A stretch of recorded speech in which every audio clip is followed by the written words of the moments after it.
Halo guys, welcome back to Ciwang Mau Channel. Apa kabar semuanya? Mudah-mudahan sehat selalu ya. Jangan lupa perbanyak minum air putihnya ya guys. Kali ini guys, gua akan ngebahas bahan aktif yang tidak bisa digunakan bersamaan dalam satu waktu. Sebenarnya video-video gue belakangan banyak edukasi aja ya guys. Di sini gue mau sharing. Intinya bukan sok tahu banget ya gitu. Gue mau sharing karena kalian sebenarnya juga bisa kalau sama-sama belajar guys. So sebelum gue bahas lebih jauh, gue mau ngasih tahu guys kalau di sini gue ngadain giveaway pulsa 250.000 untuk 5 orang pemenang. Caranya sangat mudah, seperti biasa dukung terus channel ini dengan cara subscribe, kemudian follow akun Instagram gue dan kalian komen di kolom komentar akun Instagram kalian. Pemenangnya akan gue umumin via Instastory setiap hari Jumat. So pastiin udah follow akun Instagram gue. Kalau sudah, lanjut.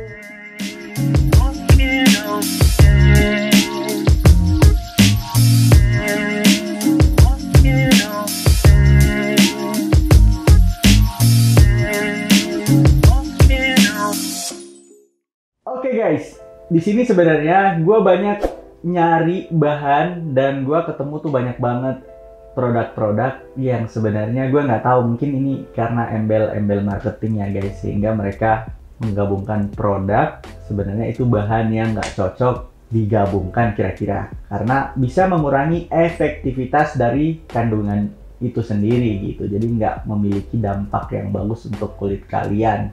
So dari apa yang gue dapat di sini gue akan share ke kalian semua. Yang pertama guys, jangan pernah gunakan produk dalam waktu yang bersamaan di mana produk itu mengandung vitamin C dan niacinamide. Kenapa guys? Vitamin C sebenarnya di sini molekulnya itu sangat aktif ya, atau alias mudah berubah, terutama jika terkena sinar matahari. Kenapa nggak boleh digabungkan?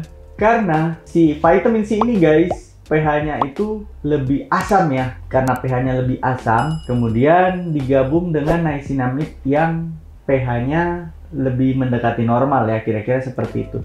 So, buat apa digabung gitu? Jadi pada intinya nanti pH-nya, sehingga ketika digunakan bersamaan akan mengurangi efektivitas dari kedua bahan tersebut. Dan efek lebih jauhnya bisa menimbulkan apa ya, masalah pada kulit kalian, misalnya kemerahan, gatal, bahkan terjadi iritasi, kira-kira seperti itu. So, perhatikan benar-benar kandungan dari produk skincare yang kalian gunakan. Jangan sampai misalnya bahan ini bercampur ya.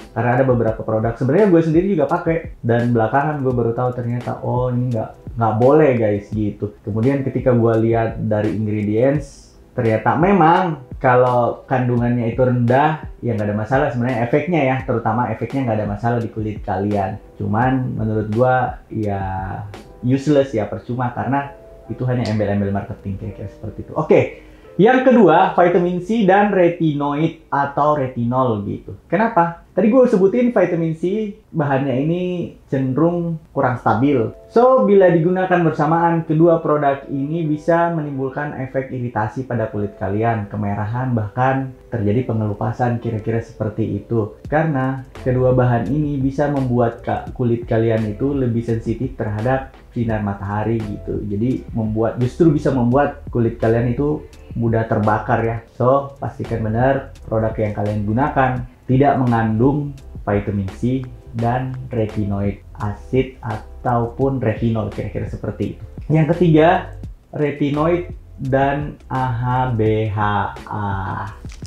Kenapa guys? Ketika kedua produk ini digunakan bisa menimbulkan efek overexfoliasi, karena kita tahu si retinoid ini fungsinya untuk membantu proses regenerasi, alias dia mempercepat si kolagen ini gitu ya kan bekerja, sehingga sel kulit kalian itu regenerasinya cepet banget. Kemudian si AHBHA ini fungsinya kan sebagai eksfoliasi ya, si AHA-nya untuk mengangkat kotoran dari permukaan kulit wajah kalian, sedangkan BHA-nya dari lapisan kulit kalian dari dalam. Nah, ketika kedua produk ini digunakan, fungsinya ya berlawanan jika diaplikasikan bersamaan, dan permasalahannya yang akan timbul itu tadi over eksfoliasi, merusak kelembaban alami kulit kalian, bahkan bisa menyebabkan iritasi. So, yang kemarin-kemarin nanya di video-video gue pakai produk ini kok tiba-tiba di kulit wajah gue jadinya beruntusan, kemudian kemerahan dan ada efek panas ya. Itu tadi guys, jadi hati-hati ketika menggunakan produk. Jangan digunakan bersamaan produk-produk yang sebenarnya nggak boleh digabungkan. Oke, kemudian yang keempat, vitamin C dan AHA. Ini apa ya? Banyak banget sebenarnya produk-produk, karena kita tahu vitamin C fungsinya bagus, sehingga dari segi marketing pun sangat keren ya jika ditonjolkan produknya mengandung vitamin C, di mana kegunaannya bisa membantu meregenerasi sel kulit kalian, mencerahkan kulit gitu. Namun jika ditambahin dengan AHA nggak cocok guys, alias useless. Kenapa? Kandungan vitamin C ini dia asam aktif, sedangkan jika digunakan bersamaan dengan AHA, misalnya glycolic acid, salicylic acid, dan lactic acid, justru berbahaya untuk kulit dan membuat keseimbangan pH kulit kalian terganggu. Akhirnya, kedua bahan ini sama-sama nggak bekerja secara efektif, alias balik lagi useless. Oke, yang kelima, AHA dan niacinamide. Kenapa nggak boleh digunakan bersamaan? AHA ini adalah asam.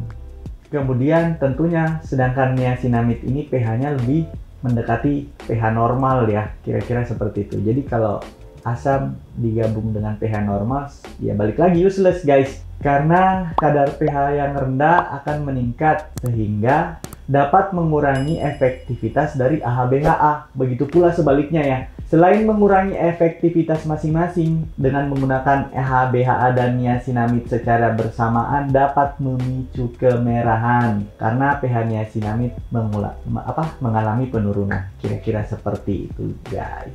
It's okay guys, ketika kalian menggunakan AHA tapi produknya itu terkandung pada facial wash kalian, itu nggak ada masalah, silahkan banget, karena proses penggunaannya pun berbeda ya. Dan kita tahu kalau facial wash itu kontak dengan wajah kalian itu nggak lama gitu, paling lama ya paling, siapa sih yang cuci muka sampai 3 dan 5 menit? Nggak ada guys, paling lama kalian cuci muka 90 detik.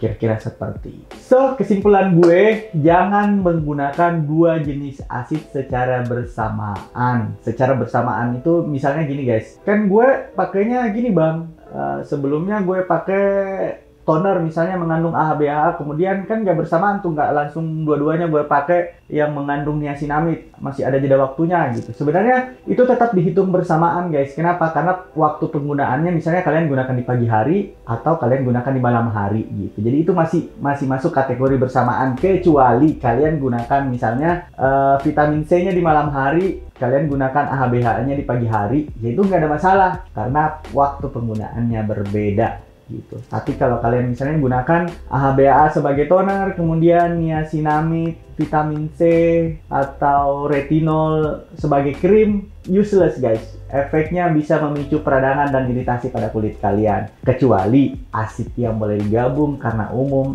nanti akan gue bahas di video berikutnya. So, intinya stop gunakan terlalu banyak produk.